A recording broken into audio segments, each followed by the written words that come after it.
വലിയ സന്തോഷങ്ങൾക്കിടയിൽ നഷ്ടപ്പെട്ടു പോകുന്ന ചില ചെറിയ ഇഷ്ടങ്ങളുണ്ട്. ബാല്യത്തിൽ എപ്പോഴോ എന്നോടൊപ്പം നടന്ന് എനിക്കൊപ്പം വളർന്ന ചില ഇഷ്ടങ്ങൾ. ആ ഇഷ്ടങ്ങൾ സ്വന്തമാക്കാൻ എന്നോടൊപ്പം എന്നും ഉണ്ടായിരുന്ന എന്റെ ഫാമിലി.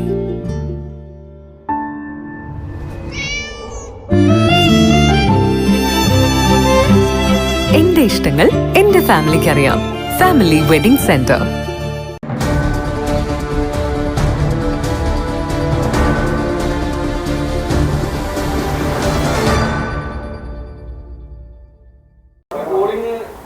വലിയ പ്രശ്നങ്ങളായിരുന്നു ഇന്നലെ ഇപ്പോൾ മൊത്തം ഉണ്ടായിരുന്നത്. അർദ്ധരാത്രിയോടൊക്കെയാണ് വോട്ടെടുപ്പ് അവസാനിച്ചത്. അതുമായി ബന്ധപ്പെട്ട് ചില ആരോപണങ്ങൾ വരുന്നുണ്ട്. ഈ UDF ആധിപത്യമുള്ള മേഖലകളിലാണ് മനഃപൂർവ്വം ഒരു പ്രശ്നം ഉണ്ടായിരുന്നത് എന്നൊക്കെയാണ് പറയുന്നത്. എന്താണ് സ്ഥാനാർത്ഥിക്കാൻ പറയുന്നത്? അല്ല, അത് ഇലക്ഷൻ കമ്മിറ്റി വിശദമായി തന്നെ കാര്യങ്ങൾ പരിശോധിച്ചുകൊണ്ടിരിക്കുകയാണ്. ചില ജെനുവിൻ ആയിട്ടുള്ള പരാതികളുണ്ട്. ഒന്നാമത്തെ കാര്യം, വോട്ടർമാരോട് ചെയ്ത വലിയൊരു അനീതിയാണ്. അവർ ഈ പ്രക്രിയയിൽ പങ്കെടുക്കാൻ വേണ്ടി വളരെ ആത്മാർത്ഥമായി സമയത്ത് തന്നെ വന്നു ചേർന്നിട്ടും അവർക്ക് മണിക്കൂറുകൾ, ഒരു നേരം തന്നെ ഇതിനു വേണ്ടി മാറ്റിവെച്ച ശേഷമേ വോട്ട് ചെയ്യാൻ പറ്റുള്ളൂ എന്നുള്ളൊരു സാഹചര്യം ഉണ്ടാക്കിയത് ഇവിടുത്തെ തെരഞ്ഞെടുപ്പ് സംവിധാനങ്ങളുടെ വീഴ്ചയാണ്. UDF ഇലക്ഷൻ കമ്മിറ്റി അത് സീരിയസ് ആയിട്ട് ഏറ്റെടുക്കുന്നുണ്ട്. അവരിതിൻ്റെ ബൂത്തുകളും മറ്റു വിവരങ്ങളും ശേഖരിച്ചു വരികയാണ്. ജില്ലാ ഭരണകൂടത്തോടും റിട്ടേണിംഗ് ഓഫീസറോടും അതിനെ സംബന്ധിച്ചുള്ള പരാതികൾ അവർ നൽകുന്നുണ്ട്. സ്ഥാനാർത്ഥി എന്നുള്ള നിലക്ക് അത് വോട്ടർമാർക്ക് ഒത്തിരി പ്രയാസമുണ്ടാക്കി എന്നുള്ളത് ഇന്നലെ ഫീൽഡിൽ നിന്ന് ഞാൻ നേരിട്ട് അനുഭവിച്ചതാണ്. ഞാൻ ഇന്നലെ രാത്രി തുണേരിയിലൊക്കെ പോകുമ്പോൾ ഏകദേശം 12 മണിക്കാണ് ഞാൻ അവിടെ എത്തുന്നത്. അപ്പോൾ അവരുടെ ലാസ്റ്റ് ആൾ വോട്ട് ചെയ്തിട്ട് 10 മിനിറ്റോ 15 മിനിറ്റോ ആയിട്ടുള്ളൂ. വോട്ട് ചെയ്യാൻ വേണ്ടി അത്രയും മണിക്കൂറുകൾ വരിയിൽ നിൽക്കേണ്ടി വരുന്ന ഒരു സാഹചര്യം ഇവരുണ്ടാക്കാൻ പാടില്ലായിരുന്നു. ഇത് വളരെ വലിയ പ്രയാസം വോട്ടർമാർക്ക് സൃഷ്ടിച്ചിട്ടുണ്ട്. അതുമാത്രമല്ല, ഇതിനെ സംബന്ധിച്ച് രാവിലെ മുതൽ ഇതിൻ്റെ പേസ് വളരെ വളരെ സ്ലോ ആണെന്നും ആളുകൾക്ക് ഇത് പ്രയാസമുണ്ടാക്കുന്നു, രാവിലെ മുതൽ ബൂത്തിൽ വന്ന് നിൽക്കുന്ന ആളുകൾക്ക് ഇത് ബുദ്ധിമുട്ടുണ്ടാക്കുന്നതൊക്കെ ഞങ്ങൾ നിരന്തരം പറഞ്ഞുകൊണ്ടിരിക്കുന്നുണ്ട്. ഈ ഇലക്ഷൻ സംവിധാനത്തിൻ്റെ എല്ലാ റാങ്ക് ആൻഡ് ഫയലിലും ഞങ്ങൾ ഈ കാര്യം കമ്മ്യൂണിക്കേറ്റ് ചെയ്യുന്നുണ്ട്. പക്ഷെ അത് സ്പീഡപ്പ് ആക്കാനുള്ള ഒരു ശ്രമമോ അല്ലെങ്കിൽ അതിനുള്ള ഒരു ഇടപെടലോ അത്തരം ഒരു സിൻസിയർ ആയിട്ടുള്ള അപ്രോച്ചോ പലയിടങ്ങളിലും കണ്ടില്ല എന്നുള്ളതാണ്. പക്ഷെ എനിക്ക് ഒരു കാര്യത്തിൽ സന്തോഷമുണ്ട്. വടകരയിലെ ജനതയുടെ ജനാധിപത്യ ബോധം, ആ പ്രയാസങ്ങളെല്ലാം അതിജീവിച്ചും അവരിൽ ഭൂരിഭാഗം പേരും വോട്ട് രേഖപ്പെടുത്തിയിട്ടാണ് പിരിഞ്ഞു പോയത് എന്നുള്ളത് ഈ ജനതയുടെ ജനാധിപത്യ ബോധത്തോട് വലിയ ആദരവ് എനിക്ക് തോന്നുകയാണ്. പിന്നെ ആർക്കെങ്കിലും വോട്ട് ചെയ്യാൻ പറ്റാതെ പോയിട്ടുണ്ടോ എന്നുൾപ്പെടെയുള്ള കാര്യങ്ങൾ വിശദമായി പരിശോധിക്കേണ്ടതാണ്. UDFന് സ്വാധീനമുള്ള സ്ഥലങ്ങളിലാണ് ഇത് കൂടുതലായിട്ട് സംഭവിച്ചതെന്നുള്ള പരാതി UDF കേന്ദ്രങ്ങളിൽ നിന്ന് ഞങ്ങൾക്ക് ലഭിച്ചുകൊണ്ടിരിക്കുന്നുണ്ട്. ഇന്നലെ രാത്രിയും ഇന്ന് കാലത്തൊക്കെ ആയിട്ട് ഞങ്ങൾക്ക് ഫോൺ കോളുകൾ വല്ലാതെ വന്നുകൊണ്ടിരിക്കുന്നുണ്ട്. അപ്പോൾ അത് ഞങ്ങൾ പരിശോധിക്കും. അത് പരിശോധിച്ച് ഞങ്ങൾ അതിൻ്റെ ബാക്കി കാര്യങ്ങൾ ഫോളോ അപ്പ് ചെയ്യും. ഒരു ഉദ്യോഗസ്ഥ തലത്തിലൊക്കെയുള്ള അട്ടിമറി സാധ്യതകൾ, ഇത്തരം കാര്യങ്ങൾ നടന്നിട്ടുണ്ടോ എന്നുള്ളത് UDFന്റെ ഇലക്ഷൻ കമ്മിറ്റി പരിശോധിച്ച ശേഷം അതിലൊരു ക്ലാരിറ്റി വരുത്തി പറയും.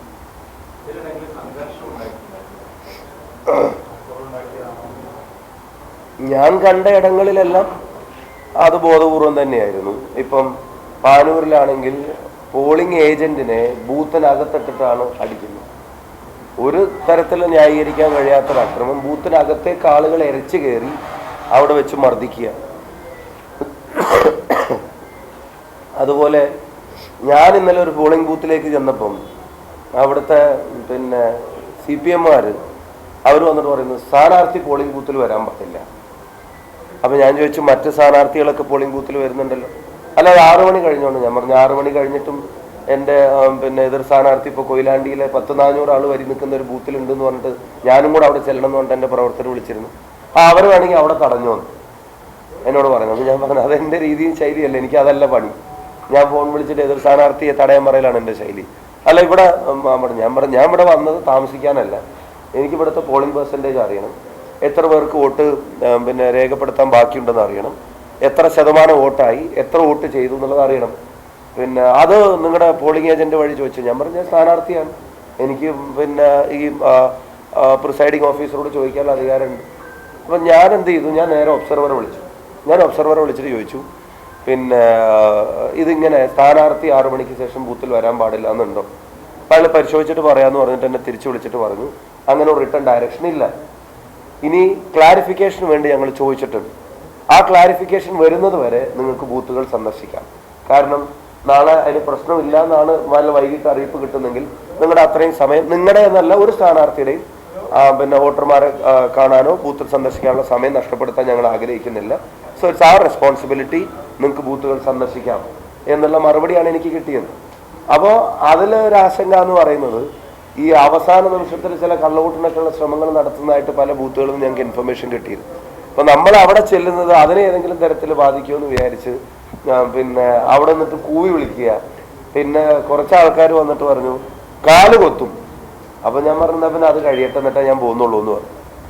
കാല് കൊത്തലുണ്ടെങ്കിൽ അത് കഴിയട്ടെ എന്നിട്ടേ ഞാൻ പോകുന്നുള്ളൂ. ഞാൻ ഒരു പ്രകോപനം ഉണ്ടാക്കാൻ ആഗ്രഹിക്കുക അല്ലെങ്കിൽ ആ ഒരു സീന് ഞാനത് ആഗ്രഹിക്കുന്നില്ല. തെരഞ്ഞെടുപ്പ് പീസ്ഫുള്ളായിട്ട് നടക്കണമെന്നാണ്. പക്ഷേ ഒരു പ്രിസൈഡിങ് ഓഫീസറെ സ്ഥാനാർത്ഥി ആണെന്ന് പറയുമ്പോഴത്തേക്ക് വെട്ടും കൊല്ലും കാല് കൊത്തും എന്നൊക്കെ പറഞ്ഞാൽ അപ്പോൾ അതൊക്കെ വളരെ ഇൻറ്റൻഷനലി ഉണ്ടാക്കിയ സാധനം. അതൊന്നും ഞങ്ങളെ ബാധിച്ചിട്ടുള്ള കാര്യമോ ഞങ്ങളുടെ ജയസാധ്യതയെ ഏതെങ്കിലും തരത്തിൽ ബാധിക്കാൻ പോകുന്ന കാര്യമായിട്ട് ഞങ്ങൾക്ക് അനുഭവപ്പെട്ടിട്ടില്ല. പിന്നെ പോളിംഗ് ബൂത്തിൽ ഇരുന്നതിന് ഞങ്ങളുടെ സംസ്ഥാന വൈസ് പ്രസിഡന്റ് യൂത്ത് കോൺഗ്രസിന്റെ ശിവനയുടെ വീട്ടിനകത്തേക്ക് കയറി അവരുടെ കോമ്പൗണ്ടിൽ വെച്ചിരുന്ന ബോർഡുകൾ മുഴുവൻ ഒരു 6:15 ആകുമ്പോൾ വന്ന് നശിപ്പിക്കുക. എന്നിട്ട് പ്രായമായ അമ്മയോട് പറയുക ബൂത്തിൽ എന്തിനായിരുന്നു എന്ന് മകളോട് ചോദിക്കും എന്ന് പറഞ്ഞിട്ട് അവിടെ പിന്നെ ഭീഷണിപ്പെടുത്തുക, അമ്മേനെ ഭീഷണിപ്പെടുത്തുക തുടങ്ങിയ ചില കലാപരിപാടികളൊക്കെ ഇന്നലെ വൈകുന്നേരം. അതൊക്കെ ഒരു പരാജയം ഉണ്ടാവാൻ പോകുന്നതിൻ്റെ ഒരു അസ്വസ്ഥതകളെ ആയിട്ടേന്ന് ഞാൻ കാണുന്നുള്ളൂ. ഒരു കാര്യം ഞങ്ങൾക്ക് ബോധ്യപ്പെട്ടു, ഞങ്ങൾ ജയിക്കുമെന്നുള്ളത് ഞങ്ങൾക്ക് മാത്രമല്ല അവർക്കും മനസ്സിലായിട്ടുണ്ടെന്നുള്ളതാണ് ഇപ്പോൾ പിന്നെ അവരുടെ പ്രതികരണങ്ങളിൽ നിന്ന് ഞങ്ങൾ തിരിച്ചറിയുന്നത്.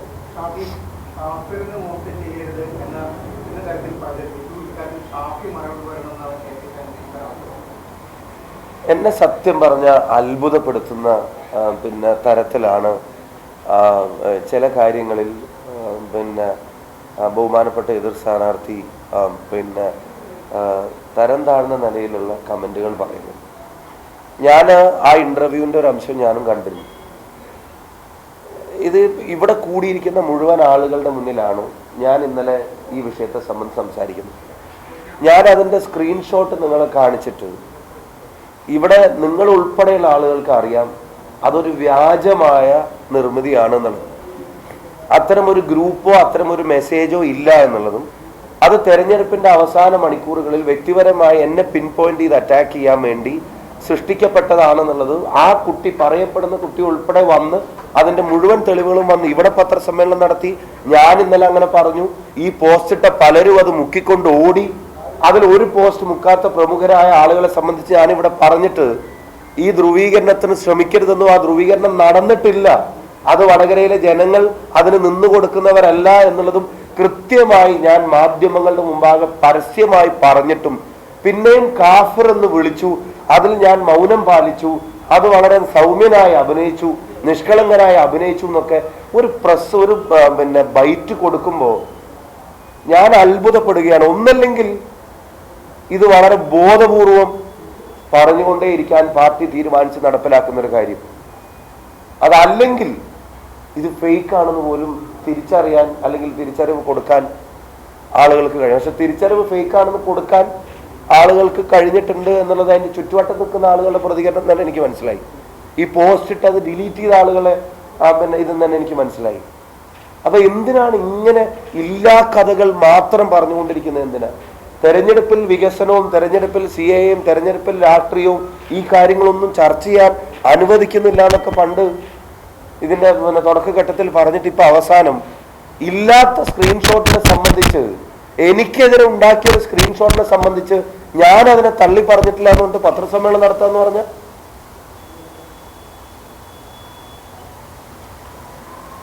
ഞാൻ ഈ തെരഞ്ഞെടുപ്പിൽ പൊതുപ്രവർത്തനം തുടങ്ങിയ ഒരാളാണോ? ഞാൻ എവിടെയാണ് എൻ്റെ പൊതുജീവിതത്തിൽ, നിങ്ങൾക്ക് എവിടെയാണ് എന്നെ ഒരു വർഗീയതയോട് ചേർന്ന് നടക്കുന്ന ഒരാളായി അനുഭവപ്പെട്ടിട്ടുള്ളത്? കേരളീയ പൊതുസമൂഹത്തിന് എവിടെയാണ് അനുഭവപ്പെട്ടിട്ടുള്ളത്? ഈ തെരഞ്ഞെടുപ്പുമായി ബന്ധപ്പെട്ട് എന്ത് പ്രചരണങ്ങളിലാണ് ഞാൻ തന്ന ഏത് ഇന്റർവ്യൂകളിലാണ്, എൻ്റെ ഏത് പ്രസംഗങ്ങളിലാണ്, എൻ്റെ ഏത് നവമാധ്യമ പോസ്റ്റുകളിലാണ് എനിക്കൊരു മതത്തിന്റെ പ്ലസ് വേണം എന്ന് ഞാൻ ആവശ്യപ്പെട്ടിട്ടുള്ളത്? ഞാൻ ഇതിനു മുമ്പ് മത്സരിച്ച കോൺസ്റ്റിറ്റ്യുവൻസി ഏതാ? ഞാൻ അവിടുന്ന് 3 തവണ ജയിച്ചത് എങ്ങനെയാണ്? ഞാൻ ഇന്നലെ വളരെ ക്ലിയർ ആയിട്ട് പറഞ്ഞു, ബഹുമാനപ്പെട്ട എന്റെ എതിർ സ്ഥാനാർത്ഥി അറിയാൻ ആ സ്ക്രീൻഷോട്ട് വ്യാജമാണ്. അങ്ങനെ ഒരു മെസ്സേജ് ഞങ്ങളുടെ ആരും ഞങ്ങളുടെ ഒരു വാട്സപ്പ് ഗ്രൂപ്പിലും ഇതുവരെ അയച്ചിട്ടുമില്ല, ഇനിയോട്ട് അയക്കാൻ ഉദ്ദേശിക്കുന്നുമില്ല. ആരെയും രാഷ്ട്രീയത്തിൽ കാഫിർ എന്ന് വിളിച്ച് വോട്ടിന് അർഹരല്ല എന്ന് പറയുന്നവരുടെ പട്ടികയിലേക്ക് ഒരു കാലത്തും കടന്നു വരാൻ ആഗ്രഹിക്കുന്നുമില്ല. അതിൽ സൗമ്യതയുടെ ഒരു അഭിനയിക്കലുമില്ല. അതിൽ നിഷ്കളങ്കതയുടെ ഒരു മൂടുപണം ബോധപൂർവം എടുത്ത് അണിയുന്നുമില്ല. ഞങ്ങൾ ആ കാര്യത്തിൽ കളങ്കിതരല്ല. അത് കേരളീയ പൊതുസമൂഹത്തിനും വടകരയിലെ മുഴുവൻ ജനങ്ങൾക്കും ബോധ്യപ്പെട്ട ഒന്നാണ്. തീർത്തും ഫേക്കായിട്ടുള്ള ഒരു സൃഷ്ടിയിൽ, ആ സൃഷ്ടിയിൽ ഞാൻ അതിന്റെ ഒരു ആനുകൂല്യം പറ്റാൻ നിൽക്കുന്നവനല്ല. ആ സൃഷ്ടി എനിക്ക് വടകരയിലെ ജനങ്ങൾ തരുന്ന സ്നേഹത്തിന്റെ ആനുകൂല്യത്തെ തകർക്കാൻ വേണ്ടി ഉദ്ദേശിച്ചുള്ളതായിരുന്നു. അതിനെ തള്ളി പറയേണ്ടിയിരുന്നത് ബഹുമാനപ്പെട്ട എതിർ സ്ഥാനാർത്ഥിയും CPM-ഉമാണ്. അത്തരം വ്യാജ നിർമ്മിതികളുടെ പിൻബലത്തിൽ ഞങ്ങൾക്ക് വോട്ട് വേണ്ട, എതിർ സ്ഥാനാർത്ഥിയെ ആ തരത്തിൽ ചിത്രീകരിക്കുന്ന ആളുകളല്ല ഞങ്ങളെന്ന് പറയേണ്ടിയിരുന്നതിന് പകരം കാഫിർ എന്ന് വിളിച്ചതിനെ ഷാഫി തള്ളി പറഞ്ഞിട്ടില്ല എന്ന് പറയുന്നത് കാഫിർ എന്നാരും വിളിച്ചിട്ടില്ല. കാഫിർ എന്ന് വിളിച്ചതായി പ്രചരിപ്പിക്കപ്പെട്ട സ്ക്രീൻഷോട്ട് ഫേക്കാണ്. അത് കേരളത്തിലെയും വടകരയിലെയും മൊത്തം ജനങ്ങൾക്കും ബോധ്യപ്പെടുകയും ചെയ്തിട്ടും അതിന് ഞാൻ തള്ളി പറയുന്നില്ല എന്ന് പറയുന്നതിന്റെ ലോജിക്ക് എന്താ?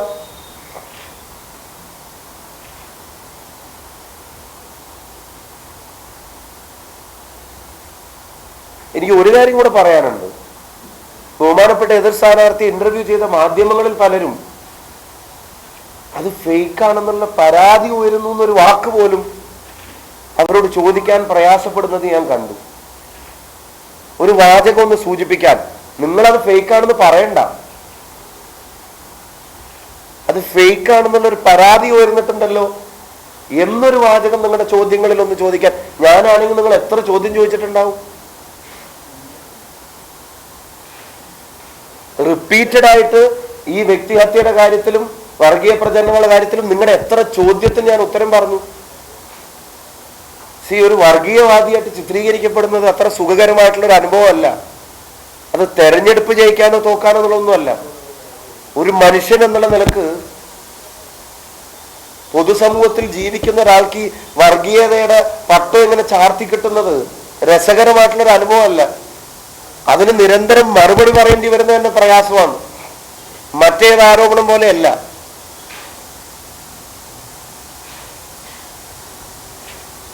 ഒരു വ്യാജമായ ഒരു സൃഷ്ടിയുടെ പേരിൽ അതിപ്പോഴും ഈ തെരഞ്ഞെടുപ്പിന്റെ അവസാന മണിക്കൂറുകളിൽ പോലും എന്റെ തലയിൽ അത് കെട്ടിവെക്കാനുള്ള ശ്രമം, അതും അത് സൃഷ്ടിച്ചവരുടെ സങ്കേതത്തിൽ നിന്ന്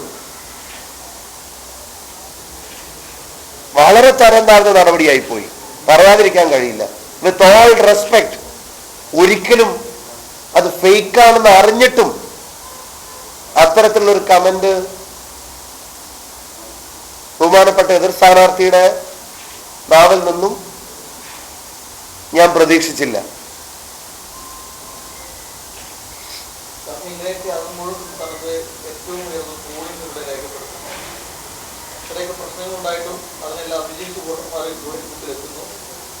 ഞാൻ ഈ പോളിംഗിന്റെ ശതമാനക്കണക്കുകൾ പുറത്തു വരുന്നതിന് മുമ്പേ, പോളിംഗ് പൂർത്തിയാവുന്നതിന് മുമ്പേ ഞാൻ പാലക്കാട് വോട്ട് ചെയ്ത് വടകരയിൽ വന്ന് ഇറങ്ങി ഇതേ സ്ഥലത്ത് മാധ്യമങ്ങളെ കാണുമ്പോൾ ഞാൻ പറഞ്ഞിട്ടുള്ളൊരു കാര്യമുണ്ട്.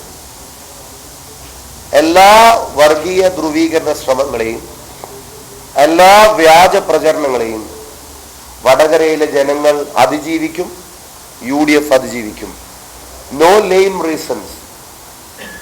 ഒരു ന്യായീകരണവും ചമച്ച് ഈ തെരഞ്ഞെടുപ്പിൽ ഞങ്ങളുടെ റിസൾട്ടിനെ സംബന്ധിച്ചുള്ള ആശങ്കകൾ ഞങ്ങൾക്കില്ല എന്നുള്ളത് കൃത്യമായി ഈ പോളിംഗ് ഒക്കെ തീരുന്നതിന് മുമ്പ്, ഉച്ചയുടെ മുമ്പ് പറഞ്ഞൊരാളാണ് ഞാൻ. അത് വൈകുന്നേരം ആയപ്പോഴത്തേക്കും ആ നിലയിൽ ഉയർന്നിട്ടുണ്ടെങ്കിൽ അതിന്റെ കാരണങ്ങളും ഞങ്ങൾ അഡ്വാൻസ് ആയിട്ട് പറഞ്ഞിട്ടുണ്ട്. രാജ്യത്തെ വീണ്ടെടുക്കാനുള്ള തെരഞ്ഞെടുപ്പ്, 2 ജനവിരുദ്ധ ഭരണകൂടങ്ങളുമുള്ള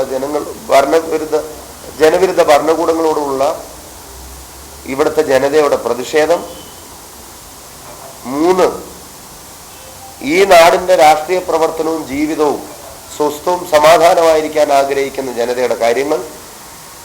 വേറൊരു വശത്ത് ഞങ്ങൾ ഇവിടുത്തെ ജനങ്ങൾക്ക് കൊടുത്തിട്ടുള്ളൊരു ഹോപ്പ്, പ്രതീക്ഷകൾ, വടകരയിലെ യുവതക്കും വിദ്യാർത്ഥി സമൂഹത്തിനും ഉൾപ്പെടെ ഞങ്ങൾ കൊടുത്തിട്ടുള്ള പ്രതീക്ഷകൾ.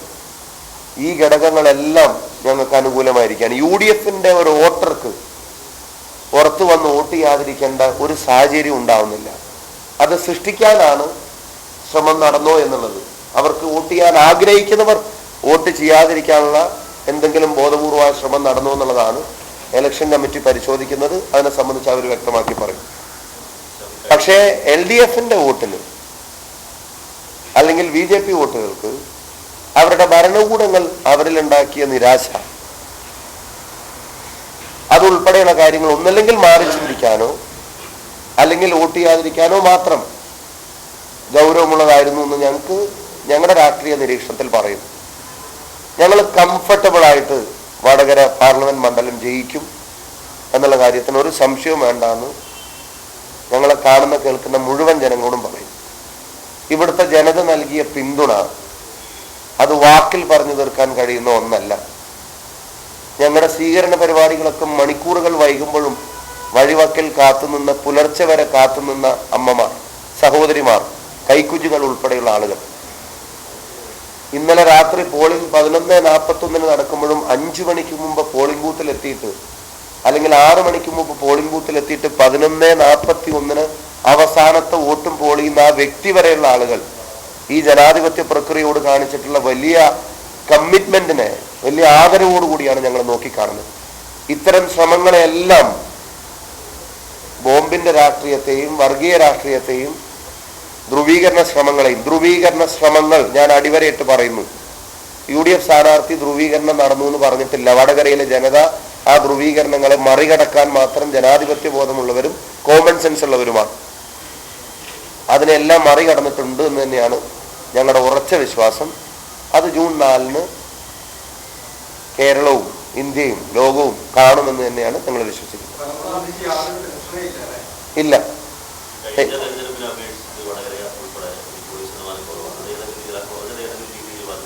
അല്ല, അതാ ഞാൻ പറഞ്ഞത്. ഞങ്ങളുടെ വോട്ടുകൾ കുറയേണ്ടതായിട്ടുള്ള ഒരു സാഹചര്യം. ഇപ്പോൾ ഒരു UDF വോട്ടറെ സംബന്ധിച്ചിടത്തോളം അതൊരു ചേഞ്ചിന് വേണ്ടിയാണ് വോട്ട് ചെയ്യുന്നത്. ഒരു UDF അനുഭാവിയെ സംബന്ധിച്ചിടത്തോളം അതൊരു ചേഞ്ചിന് വേണ്ടിയാണ് വോട്ട് ചെയ്യുന്നത്. ഒരു നിഷ്പക്ഷ ജനതയെ സംബന്ധിച്ചിടത്തോളം രാജ്യത്തെ വീണ്ടെടുക്കാൻ, അല്ലെങ്കിൽ അവർക്ക് ഈ ഭരണകൂടങ്ങളോടുള്ള പ്രതിഷേധം, ഇതൊക്കെ രേഖപ്പെടുത്താനാണ് വോട്ട് ചെയ്യുന്നത്. പക്ഷേ LDF വോട്ടറെ സംബന്ധിച്ചിടത്തോളമോ BJP വോട്ടറെ സംബന്ധിച്ചിടത്തോളമോ പെൻഷൻ പോലും കൊടുക്കാത്തതിൽ ഉള്ള പ്രതിഷേധമുള്ളവർക്ക് മാറി ചിന്തിക്കാൻ മടിയാണെങ്കിൽ ചിലപ്പോൾ വിട്ടുനിൽക്കാം. BJPയുടെ മുഴുവൻ വാഗ്ദാനങ്ങളും ഇപ്പോൾ അവസാന നാളുകളിലൊക്കെ രാജ്യത്തിന്റെ പ്രധാനമന്ത്രി തെരഞ്ഞെടുപ്പ് അടുത്തെത്തി നിൽപ്പ് നടത്തിയ പ്രസംഗമൊക്കെ എത്രത്തോളം അപകടകരമാണ്. അപ്പോൾ ഒന്നും വേറെ ജനങ്ങളോട് പറയാനില്ലാത്തതിന്റെ പേരിൽ ഈ ഡിവിഷൻ ഉണ്ടാക്കാൻ ഒരു സ്റ്റേറ്റിന്റെ ഹെഡ് തന്നെ ശ്രമിക്കുന്ന സാഹചര്യത്തിൽ ചിലപ്പോൾ ആർക്കെങ്കിലും നിരാശ തോന്നിയിട്ടുണ്ടെങ്കിൽ അവരും വോട്ടെടുപ്പിൽ നിന്ന് മാറി നിൽക്കുന്നുണ്ടാവാം. എന്നെ സംബന്ധിച്ചിടത്തോളം ഞങ്ങൾക്ക് അനുകൂലമായി വോട്ട് ചെയ്യാൻ ആഗ്രഹിച്ച ആളുകൾക്ക് വോട്ട് ചെയ്യാനുള്ള താല്പര്യമായിരുന്നു കൂടുതൽ.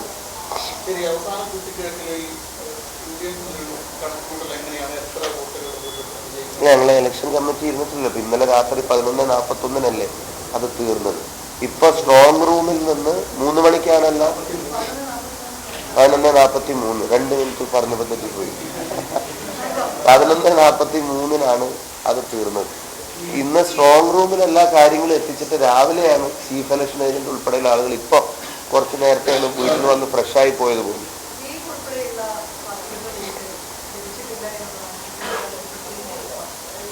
അവർക്ക് ലഭിച്ചിട്ടുണ്ടാവുന്നത് അത് കിട്ടൂലല്ലോ.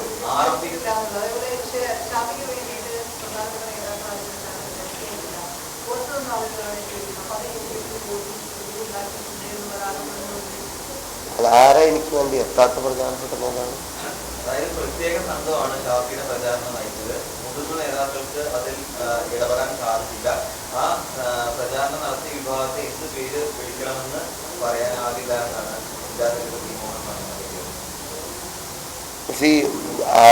ഒന്നാമത്തെ കാര്യം, ഇവിടെ ചെയർമാനായിരുന്ന പാറക്കൽ അബ്ദുൾ, അദ്ദേഹം 18 വയസ്സുകാരനല്ലല്ലോ, അത്യാവശ്യം മുതിർന്നിട്ടുണ്ടെന്നാണ് എൻ്റെ വിശ്വാസം.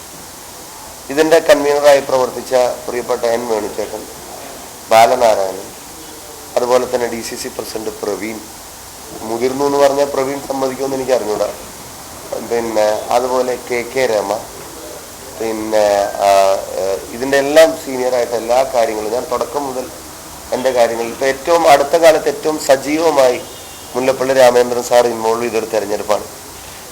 മറ്റേ ഡേ ടു ഡേ പൊളിറ്റിക്സിൽ പലപ്പോഴും അദ്ദേഹത്തെ ഒരു കോൺഗ്രസ് യോഗത്തിലും മറ്റൊന്നും റെഗുലറായിട്ട് അദ്ദേഹം വളരെ ചൂസി ആയിട്ടുള്ള പരിപാടികളിലാണ് പങ്കെടുത്തിരുന്നത്. പക്ഷേ ഈ ഇലക്ഷനുമായിട്ട് ബന്ധപ്പെട്ട് ഒരു ദിവസങ്ങളിൽ അദ്ദേഹം വെറുതെ ഇരുന്നിട്ടുണ്ട്. അദ്ദേഹത്തെ പോലുള്ള ആളുകൾ വളരെയധികം ഇൻവോൾവ് ആയിട്ടുള്ളൊരു തെരഞ്ഞെടുപ്പ്. ഈ തെരഞ്ഞെടുപ്പിൽ നിന്ന് ഈ ജില്ലയിലോ ഈ പാർലമെന്റ് മണ്ഡലത്തിലോ മാറി നിന്ന ഒരാളുടെ പേര് നിങ്ങൾക്ക് ചൂണ്ടിക്കാണിക്കാൻ പറ്റും. ഇത്ര സിങ്കായി അസ്വാരസ്യങ്ങളില്ലാതെ തെരഞ്ഞെടുപ്പിന് ഞാൻ നേരിട്ട ഒരു അനുഭവം എനിക്ക് ഇതിന് മുമ്പ് 3 തെരഞ്ഞെടുപ്പിൽ ഉണ്ടായിട്ടില്ല. ഞാൻ മത്സരിച്ച് ജയിച്ച, ഞാൻ തന്നെ തെരഞ്ഞെടുപ്പ് പ്രവർത്തനങ്ങൾക്ക് നേതൃത്വം നൽകുന്ന പാലക്കാട് പോലും ഇത്ര സ്മൂത്തായി, അതായത് 3 പാർട്ടികളാണ് പ്രധാനമായി, കോൺഗ്രസും ലീഗും RMP ഉൾപ്പെടെ, ഇത്ര സ്മൂത്തും സിങ്കായി പിന്നെ തെരഞ്ഞെടുപ്പ് പ്രവർത്തനം നടന്ന ഒരു അനുഭവം എനിക്കില്ല. സ്ഥാനാർത്ഥിക്ക് ഒരു സ്ട്രെസ്സും തരാതെയാണ് അവർ കാര്യങ്ങൾ മുഴുവൻ നയിച്ചത്. ഇനി തെരഞ്ഞെടുപ്പ് പ്രചരണത്തിന് രാഹുൽ ഗാന്ധി വന്നപ്പോൾ ഞാനൊരു സ്ഥാനാർത്ഥിയായിട്ട് പോലും അതിൻ്റെ പരിഭാഷയുടെ അവസരം പോലും മുന്നണി എന്നെയാണ് ഏൽപ്പിച്ചത്. എല്ലാ സ്ഥാനാർത്ഥികളും വന്നൊന്ന് കൈവീശി പോയപ്പോൾ അദ്ദേഹത്തിൻ്റെ സ്പീച്ചിൻ്റെ പരിഭാഷയുടെ അവസരം പോലും എനിക്കാണ് മുന്നണി തന്നത്.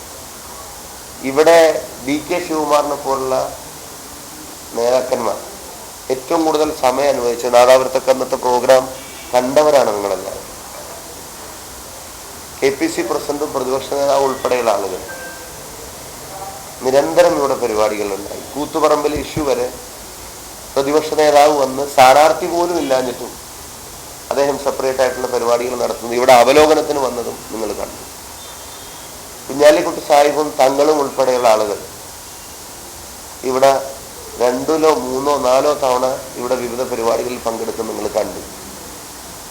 ഇതൊന്നും അല്ലാതെ ഇനിയിപ്പോൾ ഐക്യരാഷ്ട്രസഭയെന്നോ അമേരിക്കയെന്നോ ആരെങ്കിലും കൊണ്ടുവരാനുള്ള ഒരു സാവകാശം എനിക്ക് കിട്ടിയിട്ടില്ല. ഞാൻ നോക്കിയിട്ട് ഇതൊക്കെയാണ് UDFന്റെ നേതാക്കന്മാർ. അവരൊന്നും ഇവിടെ പ്രചരണത്തിൽ വന്നില്ല. പിന്നെ എന്നോടൊപ്പം പ്രവർത്തിച്ച സംഘം എന്ന് പറയുന്നത് വടകരയിലെ ജനതയാണ്. നിങ്ങൾ വടകരയിൽ കണ്ട സംഘം, നിങ്ങൾ തലശ്ശേരിയിൽ കണ്ട സംഘം, അത് വടകരയിലെ ജനതയാണ്. അവരെ എന്ത് പേരിട്ടാണ് വിളിക്കേണ്ടതെന്നുള്ളത് മോനമാഷ് തീരുമാനിച്ചോട്ടെ. ഇനി ജയരാജൻ വിളിച്ച പോലെ, വനിതകളെ വെണ്ണപ്പാളി എന്നൊക്കെ വിളിച്ച പോലെ ഇവിടെ പുരുഷന്മാർക്ക് അതുപോലത്തെ വല്ല പേരുകൾ ഇടാണ്ടെങ്കിൽ ഇട്ടോട്ടെ. പക്ഷെ ആ സംഘം തന്നെയാണ് ഈ തെരഞ്ഞെടുപ്പിനെ നയിച്ചത്. വടകരയിലെ ജനത എന്ന സംഘം ആ തെരഞ്ഞെടുപ്പിനെ നയിച്ചത്. ഞാൻ കലാശക്കൊട്ട് കഴിഞ്ഞിട്ട് ഞാനിട്ട ഫേസ്ബുക്ക് പോസ്റ്റിൽ ഞാൻ എൻ്റെ സ്വന്തം കൈകൾ കൊണ്ട് എഴുതിയ വരികളാണ്. ഞാനതിൽ പറഞ്ഞത് ഒരു ജനസഞ്ചയമായിരുന്നു ഈ തെരഞ്ഞെടുപ്പിൻ്റെ മുന്നിലുണ്ടായിരുന്നു എന്നുള്ളതാണ്. ഞാൻ ആ സംഘത്തെ വിളിക്കുന്നത് ജനാധിപത്യ ബോധമുള്ളവർ, മതേതരവാദികൾ, നാടിൻ്റെ വികസനം ആഗ്രഹിക്കുന്നവർ. ഈ 3 ടൈറ്റിലുമാണ് വടകരയിലെ ജനങ്ങൾക്ക് ഞാൻ കൊടുക്കാൻ ആഗ്രഹിക്കുന്നത്. ഇനി മോനം മാഷ്ക്ക് വേറെ എന്തെങ്കിലും ടൈറ്റിൽ കൊടുക്കാണ്ടെങ്കിൽ അത് കൊടുത്തോട്ടെ. ഒരു വരി കൂടി, എന്നെ ധാർമ്മികത പഠിപ്പിക്കുമ്പോൾ ആലോചിക്കേണ്ട ഒരു കാര്യം കൂടിയുണ്ട്. വളരെ അടുപ്പമുള്ളവർ നവമാധ്യമങ്ങളിൽ കുറിച്ചിട്ട വാക്കുകളെ സംബന്ധിച്ച് ഒരാത്മപരിശോധന നടത്താൻ അവരോട് ആവശ്യപ്പെടാനുള്ള ആർജവം പരസ്യമായിട്ട് വേണ്ട, ഒരു അടച്ചിട്ട മുറിയിലെങ്കിലും ആ വരികളിലെ വിദ്വേഷവും ആ വരികളിലെ വിഭാഗീയ അജണ്ടകളെ, വ്യാജമായ സ്ക്രീൻഷോട്ടുകൾ നവമാധ്യമങ്ങളിലൂടെ ഉത്തരവാദിത്തപ്പെട്ടവർ പ്രചരിപ്പിക്കുമ്പോൾ അരുതെന്ന് പറയാനുള്ളൊരു ധാർമ്മികത കാണിക്കണമായിരുന്നു. അതിന് പകരം അതിനൊക്കെ നേരെ നോക്കി കണ്ണടച്ചിട്ട് എനിക്ക് രാവിലെ ഉച്ചക്കും വൈകുന്നേരവും ധാർമ്മികതക്ക് ക്ലാസ് എടുക്കൽ മാത്രം ശീലമാക്കിയതുകൊണ്ട് കാര്യമുണ്ടെന്ന് എനിക്ക് തോന്നുന്നില്ല. ഞാൻ ഉദ്ദേശിച്ചത് ഏതൊക്കെ പോസ്റ്റുകളാണെന്ന് നമുക്ക് മനസ്സിലായിട്ടുണ്ടാവും, ഏതൊക്കെ കമൻറ്റുകളാണെന്ന് നമുക്ക് മനസ്സിലായിട്ടുണ്ടാവും ഞാൻ കരുതി. എനിക്കതൊന്നും ഇപ്പം ഇങ്ങനെ ഇത് പത്രസമ്മേളനത്തിൽ വായിക്കാൻ പോലും പറ്റില്ല. ബഹുമാനപ്പെട്ട മാധ്യമ പ്രവർത്തകരോടും ഞങ്ങൾ നന്ദി അറിയിക്കുന്നു. ഈ ക്യാമ്പയിൻ്റെ വിവിധ ഘട്ടങ്ങളിൽ നിങ്ങളിൽ പലരും സ്ഥാനാർത്ഥികളെ പോലെ തന്നെ അധ്വാനിച്ചിട്ടുണ്ടെന്നറിയാം. പലരുടെയും ശബ്ദം നഷ്ടപ്പെടുന്നതും ചിലർക്കൊക്കെ പ്രഷർ കുറയുന്നതും ആശുപത്രിയിലാക്കുന്നതൊക്കെ കാരണം ഈ ചൂടത്തും വെയിലത്തും ഈ ക്യാമ്പയിൻ്റെ അതിൻ്റെ ഓരോ പ്രോഗ്രസ്സും ജനങ്ങളിലേക്ക് എത്തിക്കുന്ന കാര്യത്തിൽ നിങ്ങളെല്ലാവരും ഹാർഡ് വർക്ക് ചെയ്യേണ്ടി വന്നിട്ടുണ്ട്. സ്ഥാനാർത്ഥികൾക്കോ പൊതുപ്രവർത്തകർക്കോ മാത്രമല്ല, ജനാധിപത്യത്തിൽ ഏറ്റവും പ്രധാനപ്പെട്ട തൂണുകൾ എന്നുള്ള നിലയ്ക്ക് നിങ്ങളും അതിന് വലിയ എഫേർട്ട് എടുത്തിട്ടുണ്ട്.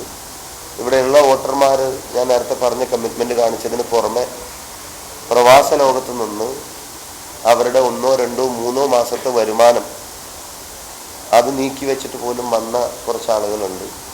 ഇതര സംസ്ഥാനങ്ങളിൽ നിന്ന് ട്രെയിനിനും ബസ്സുകൾക്കൊക്കെ ടിക്കറ്റിൻ്റെ അവൈലബിലിറ്റി പ്രശ്നങ്ങളൊക്കെ ഉണ്ടായിട്ടും അതിനെ അതിജീവിച്ച് കഷ്ടപ്പെട്ട് ഇവിടെ വന്ന കുറേ ആളുകളുണ്ട്. അവരൊക്കെ കൂടെ ചേർന്നിട്ടാണ് ജനാധിപത്യത്തിൻ്റെ ഉത്സവത്തെ അർത്ഥവത്താക്കുന്ന ഒന്നാക്കി മാറ്റിയത്. അവരോട് എല്ലാവരോടും പ്രതിബദ്ധതയുണ്ട്. വടകരയിലെ ജനങ്ങൾ നൽകിയ അകമഴിഞ്ഞ പിന്തുണക്കും മനം നിറഞ്ഞ സ്നേഹത്തിനും നന്ദി എൻ്റെ പ്രവൃത്തിയിലൂടെ കാണിക്കാൻ കഴിയുമെന്ന ആത്മവിശ്വാസമുണ്ട്. അതിനൊരു അവസരം ലഭിക്കുമെന്നുള്ള പ്രതീക്ഷയും. താങ്ക് യു അണ്ണൻ. പോണം, പാലക്കാട് നിന്ന് പോകണം. അതിൻ്റെ ഇടയ്ക്ക് ഈ ഇലക്ഷൻ കമ്മിറ്റി ഒന്ന് കൂടുന്ന ഒരു ഡേറ്റ് എന്താണെന്നുള്ളതെന്ന് പറയണപ്പം ചീഫ് ഏജന്റ് ഉൾപ്പെടെ ഇപ്പോഴാണ് കുളിക്കാൻ പോയത് രാവിലെ. പക്ഷേ സ്ട്രോങ് റൂമിലെ കാര്യങ്ങളൊക്കെ കൊണ്ടുവച്ചിട്ട് അപ്പം അതൊന്ന് പിന്നെ കഴിഞ്ഞിട്ട് ഇലക്ഷൻ കമ്മിറ്റി എന്നാ കൂടി നോക്കണം. പിന്നെ ഇവിടെ ഇലക്ഷൻ്റെ സമയത്ത് വരാൻ പറ്റാത്ത 1-2 സ്ഥലങ്ങളിൽ 26-ാം തീയതി കഴിഞ്ഞാലും ഞാനിവിടെ ഉണ്ടാവുമല്ലോ, കാണാലോ എന്നൊക്കെ പറഞ്ഞിട്ടുണ്ട്. അപ്പം അത് വെറും വാക്കല്ല എന്നുള്ളത് പിന്നെ അവരെ അറിയേണ്ട ഒരു കാര്യമുണ്ട്. അപ്പം അവിടെ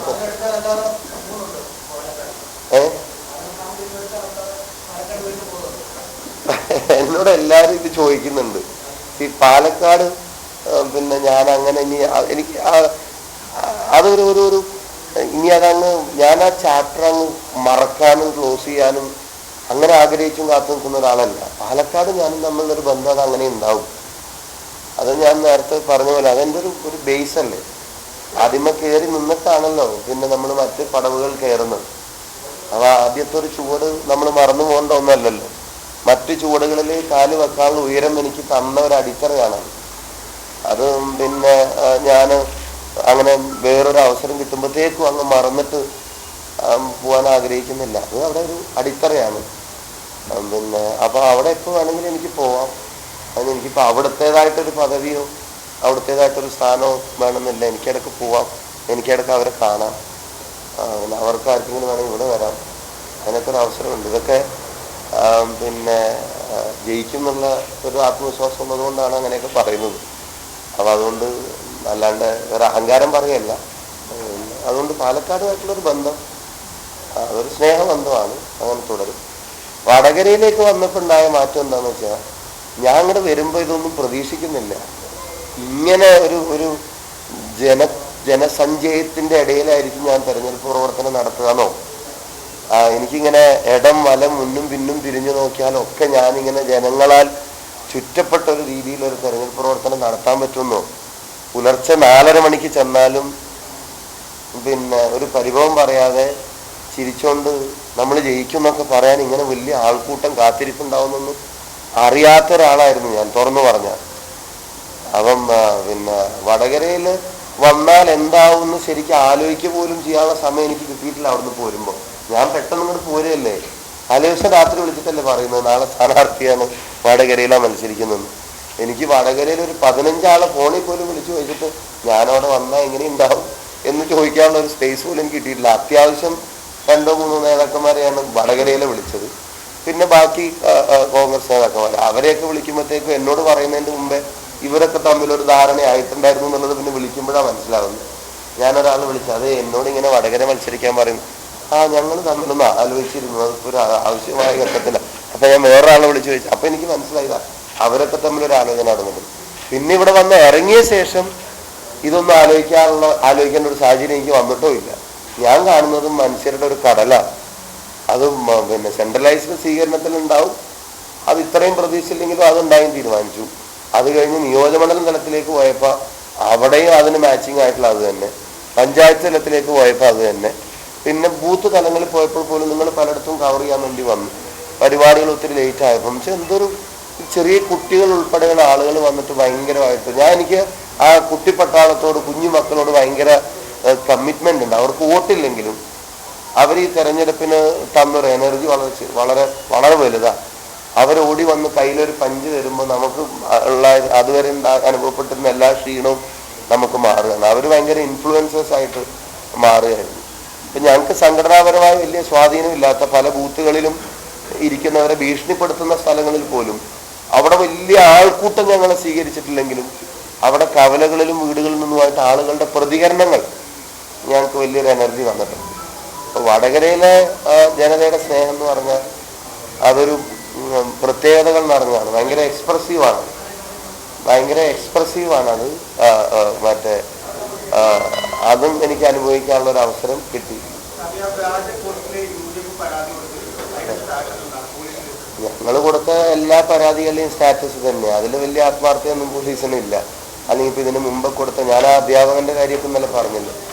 ഒരു അസിസ്റ്റന്റ് കോളേജ് പ്രൊഫസർ, ഒരു ഗവൺമെന്റ് കോളേജിൽ വർക്ക് ചെയ്യുന്ന ഒരു പ്രൊഫസർ 26 കഴിയട്ടെ ചിലരുടെ 16 അടിയന്തരം നടത്തണമെന്ന് ഫേസ്ബുക്കിൽ പോസ്റ്റ് ഇട്ടാ തന്നെ എന്ത് അല്ല, കുട്ടികളെ പഠിപ്പിക്കാൻ പിന്നെ അർഹനാണോ? 16 അടിയന്തരം എന്ന് പറഞ്ഞാൽ കൊന്നിട്ടല്ലേ നടത്താൻ പറ്റും, മരിച്ചിട്ടല്ലേ നടത്താൻ പറ്റും. അപ്പൊ ആ കാര്യത്തിലൊക്കെ പോലീസ് ആത്മാർത്ഥതയൊക്കെ കണക്ക് തന്നെയാണ്. പക്ഷെ ജനങ്ങളത് തിരിച്ചറിഞ്ഞിട്ടുണ്ട് എന്ന് വെച്ച് ഞങ്ങൾ ലീഗലി അത് ഡ്രോപ്പ് ചെയ്യില്ല. Will follow it up. Okay. ഞാൻ ഒരു കാര്യം കൂടെ, ഈ തെരഞ്ഞെടുപ്പിന്റെ ക്യാമ്പയിൻ്റെ തുടക്കത്തിൽ എനിക്കെതിരെ ഏറ്റവും ഉപയോഗിക്കപ്പെട്ടിരുന്ന ഒരു സാധനം, പിന്നെ ഞാൻ CA വിഷയത്തിൽ പ്രതികരിച്ചിട്ടില്ല, അതിൽ വാതുറന്നിട്ടില്ല തുടങ്ങിയ സാധനങ്ങളായിരുന്നു ആദ്യം പ്രചരിപ്പിച്ചിരുന്നത്. പിന്നെ കറങ്ങി തിരിഞ്ഞ് വന്നപ്പം ഞാൻ ഒരു മതത്തിൻ്റെ ആളാവാൻ നോക്കുന്നു, കാഫിർ എന്ന് വിളിക്കുന്നു, അല്ലെങ്കിൽ വിളിക്കുമ്പോൾ തള്ളി പറയുന്നില്ല എന്നുള്ള പ്രചരണത്തിലേക്ക് എത്തി. രണ്ടറ്റവും കത്തിക്കാൻ ശ്രമിച്ചിട്ടുണ്ട്. പക്ഷെ അതൊന്നും വടകരയിൽ നടന്നിട്ടില്ല.